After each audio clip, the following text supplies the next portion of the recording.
रायू एक नॉर्मल सा टीनेजर था जो एक दिन ट्रक से टकरा गया और उसकी डेथ हो गई। लेकिन मरने के बाद उसका रीइंकार्नेशन एक मैजिकल वर्ल्ड में होता है। उसे वाटर मैजिक की पावर मिलती है और उसका बस एक ही सपना होता है कि वो अकेले पीसफुली एक स्लो और सिंपल लाइफ जिए। रायू, जो सिर्फ 15 साल का होता है, अचानक खुद को एक स्ट्रेंज सी वाइट जगह पर पाता है। वह कंफ्यूज्ड होता है कि ये क्या हो रहा है। तभी एक टॉल ब्लॉन्ड आदमी वहां आता है और उसे कहता है कि यू आर डेड। रायू को तभी याद आता है कि उसे ट्रक ने हिट किया था। वो उस आदमी से पूछता है, आर यू गॉड? तो वो कहता है, मैं अधिक जैसा एक फरिश्ता जो उसे अगले दुनिया में भेजने आया है। रायू को यकीन नहीं होता कि उसे एक और चांस मिला है। फरिश्ता उसे बताता है कि उसकी अगली लाइफ में वो जैसा चाहे वैसा जी सकता है। रायू वैसे भी एक चिल और रिलैक्स्ड लड़का होता है, तो वो क्लियरली बोलता है कि उसे कोई एडवेंचरस या हीरोइक लाइफ नहीं चाहिए, बस एक स्लो पीसफुल लाइफ चाहिए। एंजल उसकी बात से अग्री करता है और बताता है कि जिस वर्ल्ड में वो जाएगा वहां 20% ह्यूमंस मैजिक यूज कर सकते हैं। रायू में नेचुरली वाटर मैजिक का टैलेंट होता है। एंजल फाइनली बताता है कि रायू को एक फॉरेस्ट के बीच बने सेफ हाउस में ड्रॉप किया जाएगा। वहां उसके पास 2 महीने का फूड होगा और एक इनविजिबल बैरियर होगा जो किसी भी मॉन्स्टर को उसके पास आने से रोकेगा। रायू के लिए सब कुछ रेडी होता है, एक नई मैजिकल जर्नी की शुरुआत। कुछ देर बाद रायू की आंख खुलती है और वो खुद को जंगल के बीच बने उस छोटे से हाउस में पाता है। उठते ही वो बाहर निकलता है और अपनी नई मैजिक एबिलिटीज को टेस्ट करना शुरू कर देता है। फिर वो घर को एक्सप्लोर करता है। एक ठंडे कमरे में कुछ फ्रोजन मीट रखा होता है और एक खाली बाथ एरिया भी होता है। टेबल पर एक नाइफ और 2 बिगिनर लेवल की बुक्स रखी होती हैं जो उसे आसपास के मॉन्स्टर्स और प्लांट्स के बारे में बेसिक जानकारी देती हैं। इसके बाद रायू फिर से बाहर जाता है और मैजिक के साथ एक्सपेरिमेंट करने लगता है। उसे ये डिस्कवर होता है कि वो सिर्फ इमेजिन करके पानी बना सकता है, किसी भी स्पेल को बोले बिना।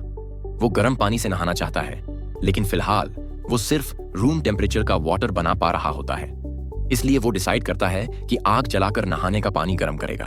वो फुल केवमैन मोड में चला जाता है और लकड़ियों को रगड़कर फायर बनाने की कोशिश करता है, लेकिन ना उसके पास रिक्वायर्ड स्किल होती है और ना ही इतनी ताकत। हार मानने ही वाला होता है कि तभी उसके दिमाग में आइडिया आता है सनलाइट का यूज करके फायर बनाई जाए।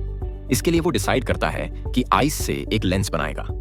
वो इमेजिन करता है कि वाटर मॉलिक्यूल्स कैसे आपस में बॉन्ड करते हैं जब उनसे हीट छीन ली जाती है, और आखिरकार वो पानी को फ्रीज करने में कामयाब हो जाता है। फिर वो उस आइस को गोल शेप में कार्व करता है और उसे लेंस की तरह यूज करके आग जला लेता है। इस तरह वो रात को एक गर्म बाथ एंजॉय करता है और उसे समझ आता है कि अगर वो मॉडर्न साइंस के प्रिंसिपल्स को मैजिक के साथ अप्लाई करे तो वो डायरेक्टली हॉट वाटर भी बना सकता है।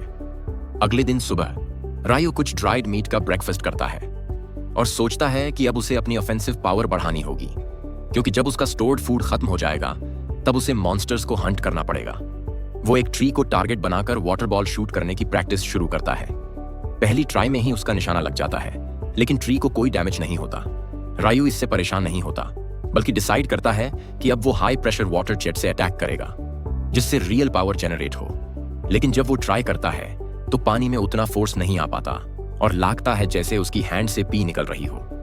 थोड़ा फ्रस्ट्रेट होने के बाद वो ऑलमोस्ट गिव अप करने ही वाला होता है, लेकिन तभी उसे एंजल की बात याद आती है। मैजिक का रियल सीक्रेट तुम्हारी इमेजिनेशन में है और प्रैक्टिस से ही इंप्रूवमेंट आएगी। ये सोचकर रायू वापस प्रैक्टिस शुरू कर देता है और लगातार वाटर जेट शूट करता है जब तक कि वो एक्यूरेटली ट्री को हिट करना सीख नहीं जाता। और उस रात वो डायरेक्टली हॉट वाटर भी जनरेट करने में कामयाब हो जाता है। अगले दिन रायू एक नई मैजिक ट्रिक ट्राई करता है, हवा में से आइस क्रिस्टल्स बनाना, क्योंकि बचपन से उसका सपना रहा है आइसाइकल लांस स्पेल चलाने का। लेकिन आइसिकल शूट करना पानी से कहीं ज्यादा मुश्किल होता है। फिर भी रायू हार नहीं मानता और वाटर और आइस दोनों के अलग अलग वेरिएशंस पर प्रैक्टिस करता रहता है। दिन बीतते हैं और रायू की वाटर और आइस मैजिक पर मास्टरी बढ़ती जाती है। और फिर एक दिन वो डिसाइड करता है कि अब टाइम आ गया है जंगल के अंदर जाके अपने लिए खुद फूड हंट करने का। रायू एक खूबसूरत जंगल में एक्सप्लोर करते हुए कुछ हर्ब्स कलेक्ट करता है और सोचता है कि बस आज के लिए इतना ही काफी है। लेकिन तभी उसकी नजर एक गुस्से से भरे बोर पर पड़ती है जो उसे घूर रहा होता है। रायू एकदम फ्रीज हो जाता है और बोर फुल स्पीड से उसकी तरफ चार्ज करता है। लास्ट सेकंड पे रायू साइड हो जाता है और बोर सीधा एक पेड़ को गिरा देता है। यह देखकर रायू फाइनली हिम्मत करता है लड़ने की। वो बोर के सामने वाली जमीन पर आइस की एक स्लिपरी शीट बना देता है जिससे बोर लगातार फिसल जाता है। जैसे ही वो बोर तेजी से उसकी ओर स्लाइड करता है, रायू मल्टीपल शार्प आइसिकल्स कॉन्जर करता है एक डेडली ट्रैप रनवे के एंड पे और उसका बॉडी एकदम स्विस चीज बन जाता है। रायू डिसबिलीफ में खड़ा रहता है, उसे यकीन नहीं होता कि वो जीत गया। रात को वो अपनी मॉन्स्टर गाइड बुक चेक करता है और डिस्कवर करता है कि बूट्स तो सबसे कमजोर मॉन्स्टर्स माने जाते हैं। लेकिन फिर उसकी नजर बुक के आखिरी 2 स्पेशल एंट्रीज पर पड़ती है। पहला ड्रैगन्स, जो पूरे शहर को आसानी से जलाकर खाक कर सकते हैं। दूसरा डीमंस, जिनकी ओरिजिन अननोन है। बुक बस यही कहती है, pray that you never meet a demon, क्योंकि अगर मिल गए तो इट्स गेम ओवर। यह सब पढ़कर रायू को रियलाइज होता है कि यह दुनिया कहीं ज्यादा बड़ी और खतरनाक है और उसे जल्दी स्ट्रांग बनना होगा। अगले दिन वो अपने कपड़े उतारता है, फुल टार्ज़न मोड में चला जाता है और फिर से जंगल के अंदर वेंचर करता है, ready for whatever comes next.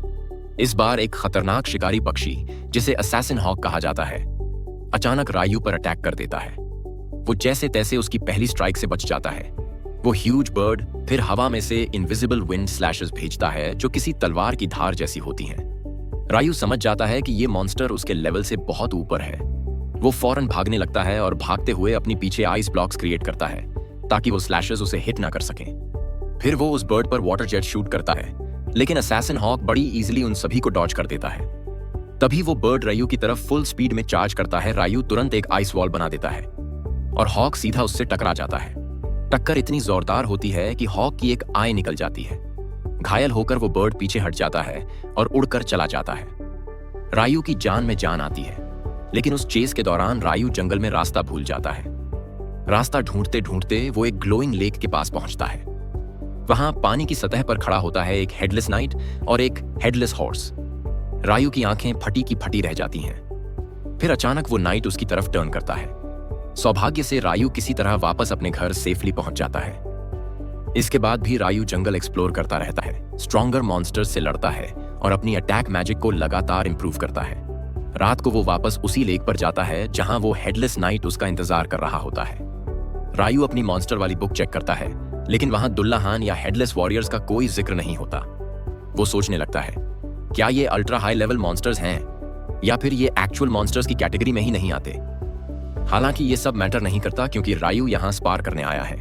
वो हेडलेस नाइट पर आइस से बनी तलवार से हमला करता है, लेकिन एक भी स्ट्राइक लैंड नहीं कर पाता। उल्टा उसे खुद ही कई बार चोट लगती है, लेकिन वो अपने आइस शील्ड से हर अटैक को ब्लॉक करता है। धीरे धीरे थक कर वो जमीन पर गिर जाता है, लेकिन सरप्राइजिंगली वो नाइट उस पर आखिरी वार नहीं करता, क्योंकि असल में वो रायू को ट्रेन कर रहा है। रायू जैसे ही उठता है, वो नाइट उसके पास आता है और एक छोटा क्रिस्टल नाइफ निकालता है। फिर वो उसे पानी से कोट करके तुरंत जमा कर देता है और एक आइस स्वॉर्ड बना देता है। वो तलवार रायू को दे देता है और रायू समझ जाता है कि अब उसे इस टेक्निक को मास्टर करना होगा। कुछ दिन बाद रायू को फिर से वही असैसिन हॉक मिलती है, बट अब वो इवॉल्व हो चुकी है और ज्यादा पावरफुल भी, लेकिन अपनी उड़ान की आजादी खो चुकी है। वो हॉक रायू पर तेज विंड स्लैशेस से हमला करती है, जिसे रायू आइस वॉल से ब्लॉक करता है, लेकिन इन बार उसके शील्ड्स तक चीर दिए जाते हैं। रायू को भागना पड़ता है और बस ब्लॉक्स बना बनाकर खुद को बचा रहा है। तभी हॉक सुपर स्पीड में उसकी ओर बढ़ती है, लेकिन रायू समय रहते मल्टी लेयर्ड आइस शील्ड्स बनाकर उसे रोक लेता है। वो आइसिकल्स से हमला करता है, पर कोई असर नहीं होता, और फिर हॉक एक सोनिक ब्लास्ट से उसके सारे शील्ड्स तोड़ देती है।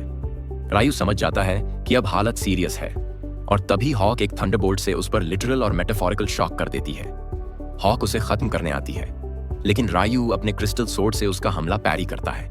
अब वो हवा में किए गए इनविजिबल अटैक्स को भी काट सकता है। जैसे ही हॉक फिर से झपटती है, रायू उसे सीने में तलवार घोंप देता है। हॉक गिर जाती है और रायू उसके पास जाता है। वो रियलाइज करता है कि वो मॉन्स्टर से बस 2 बार मिला था, लेकिन उनके बीच एक डीप बॉन्ड बन चुका था। वो हॉक को थैंक करता है और फिर धीरे से सोर्ड निकालता है ताकि उसकी पीसफुल डेथ हो सके। रायू घर की ओर बढ़ता है, लेकिन तभी एक ड्रैगन वहां पहुंचता है। उसे लगता है कि अब उसकी लाइफ का द एंड होने वाला है, लेकिन सरप्राइज, ड्रैगन टेलीपैथी से उससे बात करता है। वो पूछता है, क्या तुमने एक ब्लैक हॉक को देखा है? रायू डर जाता है, सोचता है कि शायद उसने उस ड्रैगन के मिनियन को मार डाला है, लेकिन ड्रैगन काफी चिल निकलता है और रायू की तारीफ करता है। फिर वो नोटिस करता है कि रायू के पास जो स्वॉर्ड है वो कोई नॉर्मल तलवार नहीं, बल्कि फेरी किंग की स्वॉर्ड है। रायू को यकीन नहीं होता। वो डिसाइड करता है कि अब उसे इस दुनिया के बारे में ज्यादा जानना है। ड्रैगन अपना नाम बताता है ल्यून। दोनों पूरा दिन बातें करते हैं, लेकिन शाम को लुएन को वापस बुला लिया जाता है और वो रायू से कहता है कि शायद फ्यूचर में फिर मुलाकात होगी। दूसरी तरफ एंजल रायू की स्टेटस चेक करता है और उसे एक बड़ी गलती का एहसास होता है। 10,000 साल की करियर में ये दूसरा केस है जिसमें किसी के पास एक हिडन ट्रेट है, और रायू का हिडन ट्रेट है इटर्नल यूथ। कुछ हफ्तों बाद रायू को सी फूड खाने का मन करता है। वो बीच पर जाता है, लेकिन वहां एक शिपरेक देखकर चौंक जाता है। पास में उसे एक डेड मैन मिलता है, और तभी उसे एक आदमी के कराहने की आवाज आती है। ये पहला ह्यूमन है जिससे रायू इस दुनिया में मिला है। उस आदमी का नाम है अबेल। उसे फ्लैशबैक आता है एक जियंट ऑक्टोपस के अटैक का, जिसने उसकी शिप को डुबो दिया था। एबल जब होश में आता है तो खुद को रायू के घर में पाता है। वो जान जाता है कि वो समहाउ बच गया है, लेकिन जब वो बाहर आता है उसे समझ नहीं आता कि वो जगह आखिर है कहां। रायू पीछे से आता है और एबल शॉक्ड रह जाता है, क्योंकि एक स्किल्ड वॉरियर होने के बावजूद उसने रायू की प्रेजेंस को फील नहीं किया। साथ ही रायू के कपड़े देखकर भी वो थोड़ा हैरान होता है, लेकिन फिर भी मैनर्स में रहकर कुछ नहीं कहता। अबेल खुद को इंट्रोड्यूस करता है और रायू को थैंक्स कहता है। रायू जवाब देता है कि बस वही बच पाया था, बाकी सब ऑलरेडी मर चुके थे। अबेल कहता है चिंता मत कर, दे वर स्मगलर्स। लेकिन तभी उसके पेट से भूख की आवाज आती है। रायू कहता है चलो खाना खाते हैं और बात करते हैं। अंदर जाकर एबल आखिरकार रायू के कपड़े को लेकर सवाल पूछ ही लेता है। रायू कहता है कि उसके पास और कपड़े नहीं हैं और नया बनाने के लिए कपड़ा भी नहीं। एबल बोलता है तो खरीद क्यों नहीं लेते, लेकिन फिर सोचता है शायद रायू बहुत गरीब है। रायू उसकी गिल्ट कम करता है ये बताकर कि यहां कोई और इंसान नहीं रहता। एबल पूछता है क्या तुम खुद शिकार करते हो? रायू हां में जवाब देता है। फिर एबल उस नाइफ की ओर इशारा करता है, लेकिन रायू अपना वाटर मैजिक दिखाता है और कहता है कि हंटिंग का ज्यादातर काम वो मैजिक से करता है। एबल काफी इंप्रेस्ड होता है, क्योंकि इस दुनिया में सिर्फ आधे लोग मैजिक यूज कर पाते हैं और वो खुद उन लोगों में से नहीं है। रायू को यह सुनकर सरप्राइज होता है, क्योंकि एंजल ने कहा था कि केवल 20% लोग ही मैजिक यूज कर पाते हैं। रायू अभी एबल को शोर तक ले जा रहा होता है, क्योंकि एबल को कुछ कंफर्म करना है। रास्ते में वो रायू से कहता है कि अगर कोई डेंजर आया तो उसे फ्रंट लाइन में लड़ने देना। रायू कहता है कि जरूरत नहीं है, लेकिन एबल इंसिस्ट करता है, क्योंकि वो बार बार बचाए जाने वाला आदमी नहीं बनना चाहता। रायू मान जाता है और थोड़ी देर बाद वो लोग उस टूटी हुई शिप तक पहुंचते हैं, लेकिन वहां अब कोई बॉडी नहीं होती। एबल सोचता है कि शायद समंदर ने सबको निगल लिया या कोई मॉन्स्टर उठा ले गया। वो रायू को फिर से थैंक करता है, कहता है कि अगर रायू ने उसे नहीं बचाया होता तो उसका भी यही अंजाम होता। लेकिन वो जिस चीज को ढूंढ रहा था वो उसे नहीं मिली। एबल अब अपने दोस्तों से मिलना चाहता है, लेकिन स्टॉर्म ने उनकी शिप को बहुत साउथ में फेंक दिया था, और अब एबल को यह तक नहीं पता कि उसे जाना किस डायरेक्शन में है। तभी उसके दिमाग में एक आइडिया आता है। वो रायू से पूछता है कि क्या वो उसके साथ चलना चाहेगा। रायू ये सुनकर थोड़ा शॉक्ड हो जाता है। एबल कहता है कि उसे रास्ता ढूंढने में रायू की हेल्प चाहिए, और अगर वो सिटी तक पहुंच गया तो वो रायू के लिए एक अच्छी जॉब का बंदोबस्त कर सकता है, जिससे वो एक बेहतर लाइफ जी सके। रायू कुछ देर सोचता है और फिर डिसाइड करता है कि वो एबल का गाइड बनेगा। उस शाम वो अपने गार्डन को देखता है, जिसे उसने बड़ी मेहनत से उगाया है। उसे थोड़ी उदासी होती है कि अब वो इसे छोड़कर जा रहा है। रात में वो एबल से कहता है कि उसे किसी से अलविदा कहने जाना है। एबल क्यूरियस तो होता है, लेकिन ज्यादा सवाल नहीं करता। रायू अकेले लेक की तरफ जाता है, जहां हेडलेस नाइट उसका इंतजार कर रहा होता है। रायू उसे बताता है कि वो अब लंबी जर्नी पर जा रहा है। वो उसे ट्रेनिंग देने के लिए थैंक करता है, फिर अपना नाइफ निकालकर कहता है कि आज की फाइट एक्स्ट्रा हार्ड होगी। नाइट भी अपनी तलवार निकालता है और दोनों के बीच इंटेंस फाइट शुरू होती है। रायू लगातार वार करता है और नाइट को पीछे धकेलता है, लेकिन अंत में रायू थककर रुक जाता है और नाइट वापस लेक की ओर लौट जाता है। रायू एक बार फिर धन्यवाद कहता है। नाइट कुछ नहीं बोलता, बट जैसे ही वो लेक में पहुंचता है वो एक मैजिकल आर्मर समन करता है जो पानी से बाहर आता है। वो रायू के लिए पार्टिंग गिफ्ट होता है। रायू इमोशनल हो जाता है और आर्मर को पहनकर वापस लौट जाता है। अगली सुबह रायू और एबल जर्नी के लिए तैयार हो जाते हैं। रायू जाते समय बार बार अपने पीछे छूट रहे घर और जंगल को देखकर नॉस्टैल्जिक फील करता है। थोड़ी देर में जंगल में उन्हें एक वाइल्ड बोर मिलता है। एबल कहता है कि इसे वो संभालेगा। वो तेजी से बोर की ओर भागता है और अपनी सोर्ड से एक कॉम्बैट स्किल यूज करता है, जिससे वो बोर लिटरली डोनट बन जाता है। रायू शॉक्ड होकर पूछता है कॉम्बैट स्किल्स क्या होते हैं? एबल समझाता है कि जो लोग वेपन से फाइट करते हैं वो कॉम्बैट स्किल्स यूज करते हैं। रात को वो दोनों एक खोखले पेड़ में कैंप करते हैं। अगली सुबह वो फिर से अपनी जर्नी शुरू करते हैं। रास्ते में उन्हें एक स्वैम्प के पास कुछ लिजर्ड मैन दिखते हैं। एबल रूट बदलने का डिसीजन लेता है, क्योंकि वो काफी स्ट्रांग होते हैं, लेकिन रायू को फील होता है कि वो लोग अब भी उनका पीछा कर रहे हैं। एबल फाइट के लिए रेडी हो जाता है, लेकिन रायू कहता है कि एनिमी ज्यादा हैं और अब वो भी अपनी मैजिक यूज करेगा। एबल को लगता है रायू मैजिक नहीं चला पाएगा क्योंकि उसके पास कोई स्टाफ नहीं है, लेकिन तभी रायू एक ही बार में 4 आईसाइकिल लांसेस समन करके 4 लिजर्ड मैन को फिनिश कर देता है। एबल स्टन्ड रह जाता है। वो रायू से पूछता है कि ये कौन सा स्पेल था। रायू कैजुअली कहता है बस नॉर्मल आईसाइकिल लांस ही था। एबल बताता है कि उसके विंड मेज फ्रेंड्स एक टाइम पर सिर्फ एक स्पेल चला पाते हैं, लेकिन रायू ने एक साथ 4 चला दिए। रायू कहता है कि शायद विंड मैजिक में ही कुछ लिमिटेशन होगी, क्योंकि वाटर मैजिक में तो ये नॉर्मल है। एबल ज्यादा दिमाग नहीं लगाता और कहता है कि चलो जर्नी कंटिन्यू करते हैं। लेकिन उससे पहले रायू आइस से 2 ग्लासेस बनाता है और उन्हें पानी से भर देता है, पीस और जर्नी के नए बिगिनिंग की तरह। एबल नोटिस करता है कि इस बार रियो ने कुछ अलग इनकेंटेशन बोला है। जब एबल पूछता है तो रियो बहाना बनाता है कि शायद उसने लास्ट टाइम गलत सुना होगा। फिर एबल उसे एक शाइनी कॉइन देता है और रियो एक्साइटेड हो जाता है, बोलता है वाओ, ये मेरी लाइफ का पहला पैसा है। एबल हैरान रह जाता है, उसे हमेशा लगा रियो गरीब है, पर इतना गरीब कि पैसे भी ना देखे हों ये कभी इमेजिन नहीं किया था। इसके बाद एबल उसे बताता है कि सेंट्रल प्लेन्स में 3 मेजर कंट्रीज हैं, किंगडम ऑफ नाइटली, डेबी एम्पायर और हैंडलू फेडरेशन। रियो को डेबी एम्पायर नाम इतना फनी लगता है कि वो मजाक उड़ाने लगता है। जब दोनों हंसते हुए एक ओपन फील्ड में पहुंचते हैं, एक बड़ा पत्थर अचानक हिलता है। एबल तुरंत रिएक्ट करता है और उसे सोर्ड से काट देता है। तभी और भी पत्थर तेजी से उड़ते हैं और रियो एक वाटर शील्ड बनाकर खुद को बचाता है। एबल रियलाइज करता है कि वे रॉक गोलम्स के नेस्ट में आ गए हैं। रियो पूछता है गोलम तो यूजुअली ह्यूमन शेप में होते हैं ना? एबल बोलता है पहले इनसे निपट लें फिर एक्सप्लेन करूंगा। एबल एक गोलम को अटैक करता है और उसमें होल कर देता है, बट वो गोलम तुरंत खुद को रिजेनरेट कर लेता है। एबल पीछे हट जाता है, बोलता है कि फिजिकल अटैक्स वर्क नहीं कर रहे। रियो को एक आइडिया आता है, वो हवा में एक जायंट आइस क्यूब बनाता है और गोलम्स के ऊपर गिरा देता है।